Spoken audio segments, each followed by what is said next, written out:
clearly the NRL starts in 10 days, and whilst we might have safety reservations about players, at least we'll have something to watch that's live and meaningful.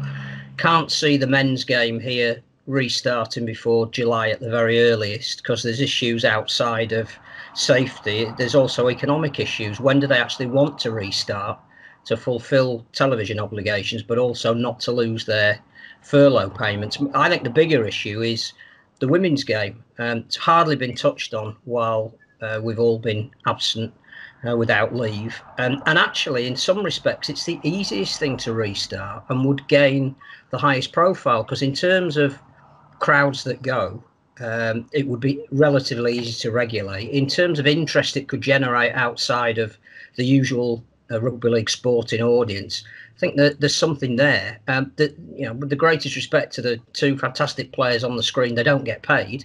They should do, but they don't. So again, there's no great economical implication with restarting. I think there's a case for saying the women's game should come back first.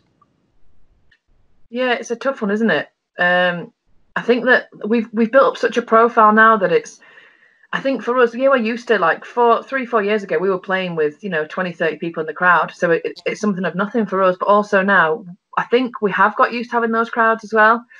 And, having the little bit of coverage, either social media coverage or television coverage. So I think we would all agree, and I'm sure Faye would agree with me, we just want to play. We just want to get on the pitch. And, we're all training pretty hard out of it.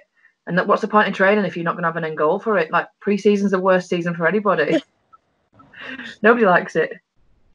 I just think with us being women and working full time, and the minute the majority of us go back to work, it's probably higher risk in spreading, obviously, the COVID. We've got, I think it's 4 nurses on our team, and then myself, Rudge, there's a few teachers and a few working in supermarkets. And I think at the moment it's obviously health over playing, but in minimising the risk, we probably wouldn't be able to do it because of our jobs. We're going into school with students on the 1st of June and with the girls being nurses. But yeah, like Danika said, I don't think my hamstring's ready to play, but I'm ready to play. So it is hard just training and not knowing when. But I guess it's the same for the men. They also don't know anything.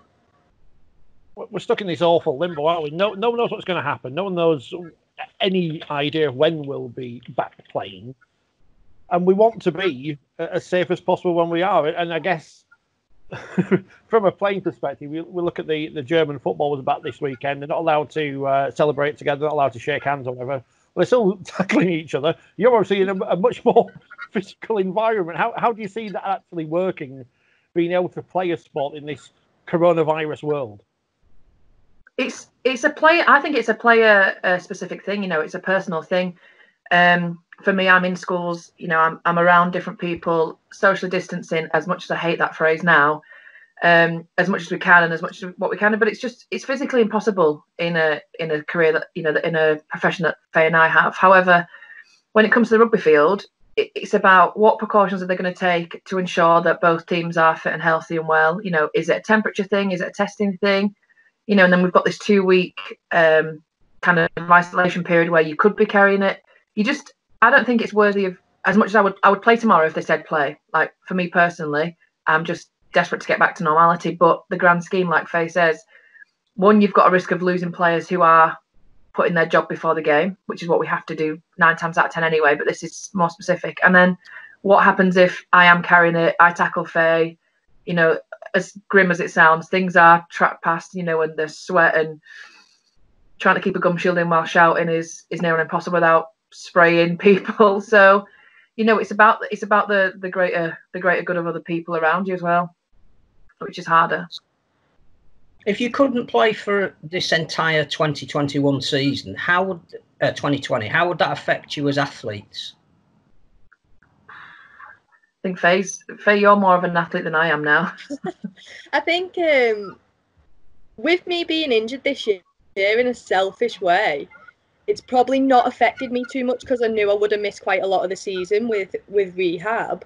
In terms of rehab, it's been horrendous. Like, speaking to a physio on the phone is nowhere near as good as seeing a physio. Like, I was a bit worried when I started running. Would I do something where it make it worse? How would I know without a specialist support? But I guess in the long scheme of things, it will impact athletes quite a lot, especially leading up to the England girls who have been doing quite a lot this year and then leading into the World Cup next year. It is quite a lot of time, but it's not just like England aren't playing. Obviously, Australia, the women haven't played. New Zealand, their president has been quite phenomenal, really, with her COVID battle, but they've also not been playing sport. So it's not just like it's us who's not playing, it's hit the whole of the world, really. But in terms of being an athlete and training and living for the game, yeah, I think a lot of people have struggled. A few of the Saints girls haven't got weights at home and they haven't got the equipment because the gyms are shut. So